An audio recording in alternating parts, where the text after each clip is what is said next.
నమస్తే, తెలుగు రాజ్యంకి స్వాగతం. నేను మీ సంధ్య. విశ్వనాథ్ గారు ఈ పేరు చెప్పగానే మెసేజ్ ఓరియంటెడ్ కావచ్చు, లేకపోతే కళాత్మక చిత్రాల దర్శకుడిగా మనందరికీ సుపరిచితులే. 1982 అంటే ఆ టైంలో వరకట్నం అనే దురాచారము ఎలా ఉండేది, ఒక ఆడపిల్లకు పెళ్లి చెయ్యాలి అంటే ఆ తండ్రి ఎన్ని కష్టాలు పడేవాడు అనేది మనందరికీ తెలిసిన విషయమే. ఇప్పటికీ కూడా అది కంటిన్యూ అవుతుంది, మనం చూస్తూనే ఉన్నాం. దాన్ని ఒక సందేశాత్మక చిత్రంగా మలిచి చిరంజీవి గారి కెరీర్లోనే గుర్తుండిపోయే ఒక సినిమాను అందించి, ఇప్పటికీ ఆ సినిమా తలుచుకుంటే అంటే ఒక సామాజిక కోణంలో ఎలాంటి ఫైట్స్ లేకుండా, కమర్షియల్ డాన్సర్ లేకుండా, కంప్లీట్ మెసేజ్ ఓరియంటెడ్గా, యాక్టింగ్ ఓరియంటెడ్గా శుభలేఖ అనే సినిమాను అందించిన విషయం మనందరికీ తెలిసిందే. ఆ సినిమా వచ్చి ఇవాళకి 45 ఏళ్ళు అవుతుంది. ఈ నేపథ్యంలో ఆ సినిమా చిరంజీవి గారి దగ్గరికి ఎలా వచ్చింది, విశ్వనాథ్ గారి మైండ్లో చిరంజీవి గారు ఎందుకు మెదిలారు, ఈ కథాంశం మీద తీయాలని ఎందుకు అనిపించింది, డీటెయిల్స్ తెలుసుకునే ప్రయత్నం చేద్దాం. చరిత్రకారులు, సినీ రాజకీయ విశ్లేషకులు చిలాగట్టి శ్రీకాంత్ గారు మనతో ఉన్నారు. ఆయన మాటల్లో. శ్రీకాంత్ గారు నమస్తే. నమస్కారం సంధ్య గారు. చిరంజీవి గారు అంటే 2 ఫైట్లు, 2 డాన్స్లు, ఒక ప్రేమకు సంబంధించి ఏవో సీన్లు, అప్పటికి ఆయన ఇమేజ్ అనేది అందరికీ తెలిసిన విషయం. అలాంటి చిరంజీవి గారితో ఎలాంటి ఫైట్లు లేకుండా, ఎలాంటి డాన్స్ లేకుండా ఇలాంటి ఒక సినిమా తీయొచ్చు అనేసని విశ్వనాథ్ గారికి ఎందుకు అనిపించింది, దానికి చిరంజీవి గారే సూట్ అవుతారని ఆయన అంత నమ్మిన అంశం ఏంటి? వాస్తవానికి చిరంజీవి గారిని విశ్వనాథ్ గారి సినిమాలో నటింపజేయాలన్న మాట ఏడిది నాగేశ్వరరావు గారు చిరంజీవి గారికి ఇచ్చారు. అదే అప్పుడు ఒక సినిమాలో తాయారమ్మ బంగారాయిలో చిరంజీవి గారు నటించడంతో, ఆ క్యామియో క్యారెక్టర్ చేయడంతో, శంకరాభరణంలో వేషాలు లేవయ్యా, నీకు తగిన వేషం తర్వాత సినిమాలో అన్నప్పటికీ, తర్వాత మళ్ళీ ఏడిది నాగేశ్వరరావు గారి సినిమా సీతాకోక చిలక ఇలా అయ్యాయి. కానీ విశ్వనాథ్ గారితో వెనువెంటనే అవలా. కానీ విశ్వనాథ్ గారి దర్శకత్వంలో చిరంజీవి గారు నటిస్తారు అన్నది వివి శాస్త్రి గారని ఆయన దగ్గర విశ్వనాథ్ గారి డేట్లు ఉన్నాయి. అప్పటికి విశ్వనాథ్ గారి డేట్లు ఏంటంటే, శంకరాభరణం తర్వాత విశ్వనాథ్ గారి డేట్ల కోసం నిర్మాతలు పోటెత్తారు. అటువంటి అభిరుచి గల, ఉత్తమాభిరుచి గల నిర్మాతలు, తెలుగుదనం ముట్టిపడే సినిమాలు తీయాలనుకునేటటువంటి నిర్మాతలు విశ్వనాథ్ గారి వెంట పడడం, విశ్వనాథ్ గారు ఎంత చెప్తే అంత, ఇది బడ్జెట్టు, అసలు కథ ఏంటి, పాత్రధారులు ఎవరు, ఏమిటి అని కూడా విశ్వనాథ్ గారి నిర్మాతలు అడగనటువంటి కాలం అనమాట. ఆయన సినిమా చేస్తే చాలు మాకు అనుకునేటటువంటి సమయంలో వివి శాస్త్రి గారి దగ్గర డేట్లు ఉన్నాయి, విశ్వనాథ్ గారి డేట్లు. అప్పుడు అల్లు అరవింద్ గారు ఏంటంటే, అప్పటికి చిరంజీవి గారి కుటుంబ సభ్యుడు అయిపోయారు కాబట్టి, బావగారు అయిపోయారు కాబట్టి, ఈయనతో ఎటువంటి కథాంశంతో సినిమా తెరకెక్కిద్దాం అన్న మీమాంసలో అరవింద్ గారు కూడా ఉన్నారు. అప్పటికి అరవింద్ గారు విశ్వనాథ్ గారి దగ్గరికి వెళ్ళి, చిరంజీవి గారు మీతో సినిమా చేయడానికి తహతహలాడుతున్నారండి అని చెప్పారంట. చిరంజీవి గారి దగ్గరికి వచ్చి, విశ్వనాథ్ గారు నీతో సినిమా చేయాలనుకుంటున్నారంటే చిరంజీవి గారికి చెప్పారు. వీళ్ళిద్దరూ కలవటం, ఆ వివి శాస్త్రి గారి డేట్లు ఉన్నాయి కదా అని చెప్పి, అందులోకి అరవింద్ గారు కూడా ఆయన భాగస్వామ్య నిర్మాతగా ఆయన ప్రవేశించడం. అందుకే మీకు ప్రశాంతి ఆర్ట్ క్రియేషన్స్ పతాకం మీద ఉంటుంది, గీతా ఆర్ట్స్ పతాకం మీద ఉండదు మీకు శుభలేఖ సినిమా, ప్రశాంతి ఆర్ట్ క్రియేషన్స్ పతాకం మీద ఉంటుంది. అలా ఈ మూర్తి పాత్ర అండి, మూర్తి పాత్ర డిగ్నిటీ ఆఫ్ లేబర్, వరకట్న దురాచారంతో పాటు డిగ్నిటీ ఆఫ్ లేబర్ని కూడా కలగలిపి విశ్వనాథ్ గారు చేసినటువంటి ఒక వినూత్న ప్రయోగం అనమాట ఈ సినిమా. అసలు అంకెల ఆదిశేషయ్య అనే పాత్ర, కైకాల సత్యనారాయణ గారి పాత్ర ఈ సినిమాకి సజీవ పాత్ర, ఈ సినిమాకి ప్రాణం, ఈ సినిమాలో సోల్ ఏదైనా ఉందంటే అంకెల ఆదిశేషయ్య పాత్ర. ఎందుకంటే సత్యనారాయణ గారి పాత్ర అట్లా లేకపోతే మిగతా ఏ పాత్ర పండదు, అటువంటి పాత్ర అంకెల ఆదిశేషయ్య గారి పాత్ర. అలాగే రమణమూర్తి గారు, శుభలేఖ సుధాకర్ గారు, అరుణ్ కుమార్ గారు, మరీ ముఖ్యంగా తులసి గారు, వీళ్ళందరూ. సుమలత గారి 3వ సినిమా అండి. సుమలత గారికి ఈ సినిమా చేసే నాటికి ఆవిడ వయసు 19 సంవత్సరాలు. ఓకే. అందుకని ఏం చేశారంటే, ఆవిడకి చాలా పెద్ద కళ్ళద్దాలు పెట్టి కవర్ చేశారు. వర్క్ చేస్తారు, చదువుకుంటూ ఆ తర్వాత ఆవిడ ఉద్యోగానికి, కాలేజీకి వెళ్తారనమాట ఉద్యోగానికి. మొదటి రోజు షూటింగ్లో అల్లు రామలింగయ్య గారు సుమలత గారిని చూసి, కళ్ళు చాలా బాగుంటాయమ్మా, కళ్ళద్దాలు పెట్టి కవర్ చేసేసారు కానీ మన డైరెక్టర్ గారు అన్నారంట. కానీ ఆ పాత్రకు ఆ నిండుదన అవసరం. మీకు ఇందులో వైజాగ్లో విశ్వనాథ్ గారు మొట్టమొదటి షూటింగ్ చేసిన సినిమా శుభలేఖ. అప్పటిదాకా వైజాగ్కి వెళ్ళి షూటింగ్ చేయలే విశ్వనాథ్ గారు.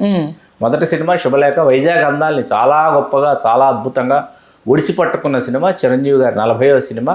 ఈ సినిమాతో చిరంజీవి లోక్ సింగ్ అనే ఒక ప్రయాణము మొదలైంది. సినిమాటోగ్రాఫర్గా లోక్ సింగ్ గారు చిరంజీవి గారితో ఆయన ప్రయాణాన్ని మొదలుపెట్టి ఆయన దాదాపు 40 సినిమాలకు లోక్ సింగ్ గారు చిరంజీవి గారితో కలిసి పనిచేశారు. చిరంజీవి గారి ది బెస్ట్ ఫోటోగ్రాఫర్స్లో ఒకరిగా అంటే దాదాపుగా నెంబర్ 1 లోక్ సింగ్ గారు, నెంబర్ 2 కేఎస్ హరి గారు, నెంబర్ 3 చోటా కిన్నెడ్ గారు, వీళ్ళు ముగ్గురు వస్తారనమాట. టాప్ చిరంజీవి గారి సినిమాటోగ్రాఫర్స్లో 1, 2, 3 లోక్ సింగ్ గారు, కేఎస్ హరి గారు, చోటా కిన్నెడ్ గారు వస్తారు. మిగతా వాళ్ళ గురించి మనం ఇంకో రోజు మాట్లాడుకుందాం. అట్లా వీళ్ళ ప్రయాణం ప్రారంభమైంది. చిరంజీవి గారు డాన్సింగ్ స్కిల్స్ని దృష్టిలో పెట్టుకొని విశ్వనాథ్ గారు ఏం చేశారంటే కూచిపూడి, కథక్కు, కథకళి 3 ఉండేలాగా ఆయన ఆలోచించి చేశారు. కేవి మహాదేవన్ గారి సంగీతం, గొల్లపూడి గారు అద్భుతమైన సంభాషణలు, అట్లాగే జీజీ కృష్ణారావు గారి ఎడిటింగ్, ఇవన్నీ కూడా సినిమాకు ఆవిపట్టి. వీళ్ళందరూ జీజీ కృష్ణారావు గారి ఎడిటింగు, కేవి మహాదేవన్ గారు అంటే విశ్వనాథ్ గారి ఆస్థాన విద్వాంసులు లాంటి వాళ్ళు. ఆ నృత్య ప్రక్రియల్ని ఇందులోకి తీసుకురావడం విజయ గార్డెన్స్లో చేశారు. ఒక డాన్స్కి సంబంధించి కథక్కు, కథకళి విజయ గార్డెన్స్లో చేస్తున్నప్పుడు రాత్రి తెల్లవారులు షూటింగ్ జరుగుతుంటే ఒకవైపు విజయ హాస్పిటల్స్లో సురేఖ గారు ప్రసవ వేదన పడుతున్నారు. చిరంజీవి గారు కాన్సన్ట్రేట్ చేయలేకపోయినా తాళం తప్పకుండా చేస్తున్నారంట. డాన్స్ చేస్తూ తెల్లవారుజామున 4 గంటలప్పుడు చెప్పారంట, పాప పుట్టింది, తల్లి బిడ్డ క్షేమం అంటే రిలాక్స్ అయిపోయారంట. చిరంజీవి గారు రిలాక్స్ అయిపోయి మరింతగా ఆయన బెటర్ అవుట్పుట్ని ఇచ్చారు. మూర్తి పాత్ర నాకు చాలా ఇష్టం. చిరంజీవి గారు చేసిన పాత్రల్లో శుభలేఖలో మూర్తి పాత్ర చాలా అంటే చాలా ఇష్టం. ఆయన మరీ ముఖ్యంగా ఆ సన్మాన పత్రం చదివే సీన్ ఉంటుంది. అవును, స్టేజ్ పైన సత్యనారాయణ గారిని, ఆ తర్వాత చిరంజీవి గారిని చావచేత కొట్టారని చెప్పేసి ఆ సన్మాన పత్రమే మొక్కలు అయిపోయినటువంటి షార్ట్ వేస్తారు విశ్వనాథ్ గారు. కట్ చేస్తే హాస్పిటల్లో బెడ్ మీద చిరంజీవి గారు చేతికి కట్టుతోను సుమలత గారు ఆయనకి ఆవిడ చివాట్లు పెడతా ఒక అద్భుతమైన అట్లాంటి సన్నివేశాలు.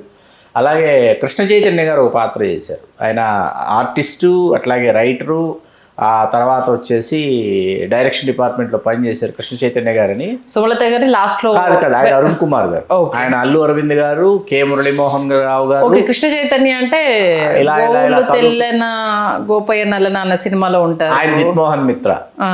కృష్ణ చైతన్య గారు మీకు వెంటనే గుర్తురా, తొలికోడి కూసింది సినిమాలు ఇన్ని చేశారు, బాలచంద్ర గారి సినిమాలు. ఇందులో చాలా అద్భుతమైన పాత్ర చేశారు ఆయన. చాలా ఒక మేనరిజం, అద్భుతమైన మేనరిజం పెట్టారు విశ్వనాథ్ గారు. ఆయనకి తల హెడ్ ఇలా నాడిలా ఉత్తు, అవునా అమ్మా అక్కడి నుంచి వచ్చారమ్మా, ఆయన ఐడియా వచ్చింది అమ్మా అంటుంటాడు ఆయన. Right right. ఎక్కడో చూసి విశ్వనాథ్ గారి పరిశీలన ఎలా ఉండేదంటే ఆయన తన దగ్గరకు వచ్చేటటువంటి వాళ్ళలో, కలిసేటటువంటి వాళ్ళలో ఆయన వ్యక్తుల యొక్క మనస్తత్వాన్ని, వాళ్ళ శారీరక కదలికల్ని, ఆ భాషని ఆయన చాలా మస్తకాపాదం పరిశీలించి దాన్ని ఏదో పాత్రకి అన్వయించేటటువంటి ఒక అద్భుతమైన లక్షణం విశ్వనాథ్ గారిలో ఉండేది. అట్లా అరుణ్ కుమార్ గారు వచ్చేసి సుమలత గారు పెళ్లి చేసుకోవాలనుకునే శుభలేఖ సుధాకర్ గారు అన్నయ్య గారి పాత్ర, పెద్ద అబ్బాయి, మనకి మన సత్యనారాయణ గారి పెద్ద అబ్బాయి పాత్ర అనమాట. అరుణ్ కుమార్ గారు, అల్లు అరవింద్ గారు, కె మురళీమోహన్ రావు గారు, రవిరాజ పినిశెట్టి గారు, తర్వాత సత్యారెడ్డి గారిని ఉండారు. వీళ్ళందరూ కె మురళీమోహన్ గారు డైరెక్ట్. వీళ్ళంతా క్లాస్మేట్స్, చిన్నప్పటి నుంచి క్లాస్మేట్స్ వీళ్ళందరూ. అట్లా అరుణ్ కుమార్ గారు అరవింద్ గారు ఫ్రెండ్. అలా శుభలేఖ సినిమా 1982 జూన్ 11 విడుదలై ఘన విజయం సాధించి 45 సంవత్సరాలు పూర్తయింది. అట్లాగే ఉత్తమ నటుడిగా రెండోసారి చిరంజీవి గారు ఫిలింఫేర్ అవార్డు అందుకున్నారు. ఉత్తమ చిత్రాల కేటగిరీలో ఒక పురస్కారం వచ్చింది. అట్లా ఉత్తమ కథా రచయితగా కె విశ్వనాథ్ గారికి ఒక పురస్కారం వచ్చింది. ఈ సినిమా అంతా మాట్లాడుకుని ఈ సినిమాలో సుధాకర్ గారికి శుభలేఖ సుధాకర్ గారి ఆయన ఇంటి పేరు శుభలేఖ అయిపోవడం అనేది ఆయన విశాఖ వాస్తవ్యులే ఈ సినిమాయే. అట్లాగే తులసి గారు, మన సుధాకర్ గారు, తులసి గారు, వీళ్ళిద్దరి మీద వచ్చేటటువంటి సన్నివేశాలు చాలా అద్భుతంగా ఉంటాయి. చాలా అంటే చాలా అద్భుతంగా ఉంటాయి. ఆయన మలుపు తిప్పే వన్ ఆఫ్ ద రోల్ కూడా వీళ్ళిద్దరే కథాగమనాన్ని మొత్తం మార్చేది వీళ్ళిద్దరే అనమాట. చాలా అద్భుతంగా చేశారు. విశాఖలో మన డాల్ఫిన్ హోటల్లో, ఆ హోటల్ సన్నివేశాలన్నీ డాల్ఫిన్ హోటల్లో తీశారు. రామోజీరావు గారు డాల్ఫిన్ హోటల్లో తీశారు. చిరంజీవి గారి సర్వర్ పాత్ర కావచ్చు, అట్లాగే హోటల్ ప్రొపరేటర్గా హేమసుందర్ గారి పెర్ఫార్మెన్స్, ఆయన దగ్గర చిరంజీవి గారి విధేయత కావచ్చు, ఇవన్నీ ఎంత అద్భుతంగా కుదిరాయి అంటే అసలు ఇవాళకి మనం మాట్లాడుకుంటున్నాం 45 సంవత్సరాల తర్వాత. మరీ ముఖ్యంగా మీ నిర్మలమ్మ గారి పాత్ర ఒకటి ఉంటుంది, వెరీ బిగినింగ్, వెరీ ఇంట్రెస్టింగ్ చాలా అద్భుతమైన పాత్ర. ఆవిడ సీరియస్ అయిపోయిందని టెలిగ్రామ్ ఇచ్చి పిలిపించేస్తారు చిరంజీవి గారిని, అదొకటి బాగుంటుంది. నెయ్యములెల్లో నేరేళ్ళు అన్నమాచార్య సంకీర్తనని చాలా అద్భుతంగా వాడుకున్నారు సినిమాలో, అదొకటి చాలా మంచి ఆలోచన. ఇట్లా ఏంటంటే మన సంస్కృతి, మన భాష, మన అభిరుచులు, మన అభినవేశాలు, మన సంప్రదాయాలు ఏవైతే ఉన్నాయో వాటిలో నుంచి కథాగమనాన్ని మలుచుకునేటటువంటి ఒక అద్భుతమైనటువంటి దర్శకులు కె విశ్వనాథ్ గారు. ఆయన దర్శకత్వంలో మొట్టమొదటిసారి అంతే అద్భుతంగా ఒదిగిపోయినటువంటి చిరంజీవి గారు పాత్రపరంగా ఎంతో ఎదిగిపోయారు. ఫస్ట్ ఫిలిం పేరు పున్నమి నాగు, పున్నమి నాగు, చిరంజీవి ఫిలిం పేరు పున్నమి నాగు. ఓకే, ఇది ఇది రెండో ఫిలిం పేరు.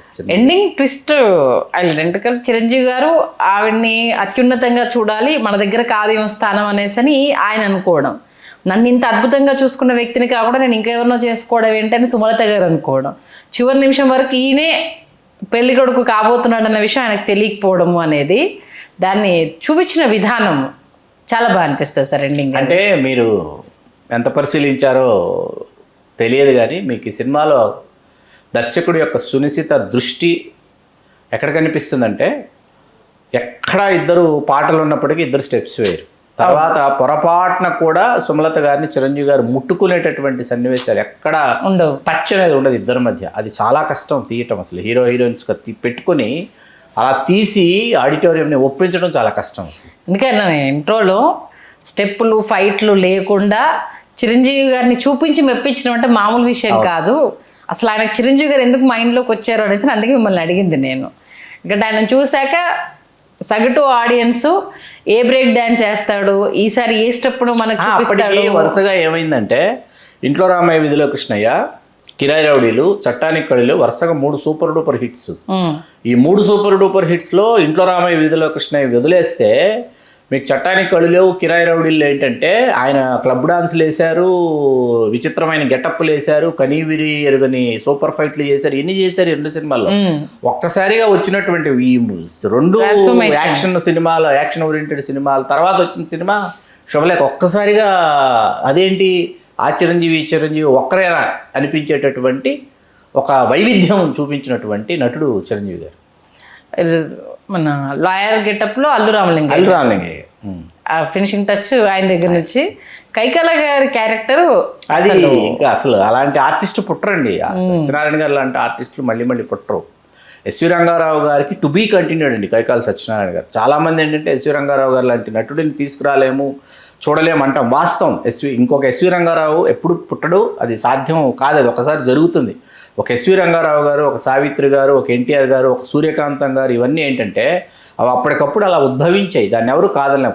అయితే ఎస్వి రంగారావు గారు ఎక్కడైతే ఆగిపోయారో, ఎక్కడైతే ఆపేశారో, ఎక్కడైతే ఆయన నిష్క్రమించారో అక్కడి నుంచి కొనసాగించినటువంటి గ్రేట్ యాక్టరు కైకాల సత్యనారాయణ గారు. ఖచ్చితంగా. ఎందుకంటే దీంట్లో సోల్ అనేది మెయిన్ చిరంజీవి గారు ఎదిరించే అదైతే అసలు ఆ స్టోరీ క్రియేట్ అవడమే సత్యనారాయణ గారు. అవును, అంకిలాదిశేష పాత్ర లేకపోతే లేదు. సోల్ ఆ పాత్ర, అంకిలాదిశేష సోల్. ఎండింగ్ అనేది ఒక ఆడ తలుచుకుంటే, రివర్స్ చేయాలనుకుంటే, ఆట ఆడించాలనుకుంటే లీగల్గా ఎలా ఫైట్ చేయవచ్చు అన్నది తులసి క్యారెక్టర్ ద్వారా దానికి శుభలేఖ సుధాకర్ సహకరించడం కావచ్చు. సన్నివేశం అండి. పర్టికులర్లీ ఆయన వచ్చి శుభలేఖ సుధాకర్ ఆత్మహత్య చేసుకుంటే అమ్మాయి నుంచి పెళ్లి చేయకపోతే అన్నందుకు ఆయన వచ్చి ఆయన కొన్ని మెట్లు దిగి వస్తే రాళ్లపల్లి గారు దిగండి, ఎంత దూరం వచ్చారు, ఇంటి దాకా వచ్చి దిగడానికి సిగ్గుపడతారు ఎందుకు అంటే, లోపలికి వచ్చి కూర్చున్న తర్వాత అసలు ఆ అమ్మాయి కాఫీ తీసుకొచ్చి ఇచ్చి ఆయన కట్టకానుకల విషయం ఎత్తితే అసలు వాళ్ళు ఏమి ఇచ్చుకోలేరండి, ఇంతే ఇస్తారు, అసలు ఇవ్వరు, ఇది ఇవ్వరు, అది ఇస్తారని చెప్తే అసలు అద్భుతమైన సన్నివేశం సినిమా మొత్తానికి. అసలు ఎందుకంటే ఫస్ట్ అమ్మాయికి అప్పటికేమో ఇలా ఎక్కి కూర్చున్నాడు, సెకండ్కి వచ్చేసరికి ఇలా అయిపోయేసరికి దాన్ని ఆ తులసి అనే క్యారెక్టర్ మోల్డ్ చేసిన విధానం అంటే ఆయన రప్పించాలి, గుణపాఠం చెప్పాలి అన్నదానికి అక్కను ఇంట్లో నుంచి ఇలా బయటికి వెళ్ళిపోయి ఆవిడ తల్లిదండ్రులకు ఇబ్బంది కావద్దు అనేసి బయటకు వెళ్ళిపోవడం, అక్కకు పడ్డది ఇంకెవరికి అవ్వకూడదు అని సిస్టరు దాని గుణపాఠం నేర్పించాలనుకో. బాలనటి నుంచి తులసి గారు ఆర్టిస్ట్ గా ట్రాన్స్ఫార్మ్ అయిన తర్వాత హీరోయిన్ గా చాలా సినిమాలు చేశారు. ఆవిడ ఫుల్ ప్లెడ్జ్డ్ ఆర్టిస్ట్ గా ట్రాన్స్ఫార్మ్ అయిన తర్వాత చేసిన 2 గొప్ప సినిమాలు, ఒకటి శుభలేఖ, ఇంకోటి 4 స్తంభాలాట. 2 సూపర్ సినిమాలే. నిజంగా 45 ఏళ్ళు అయిపోయింది అని అంటే విశ్వనాథ్ గారు మన మధ్య లేకపోయినా ఆయన మిగిల్చిన సినిమాల గురించి ఇప్పటికీ మాట్లాడుకుంటున్నామంటే ఒకటే మాట నచ్చు, దట్ ఈస్ విశ్వనాథ్ గారు అనేసి. అంతే. మంచి సినిమాలు మరొకసారి మన ప్రేక్షకులకు గుర్తు చేసినందుకు ధన్యవాదాలు శ్రీకాంత్. ధన్యవాదాలు సందీప్.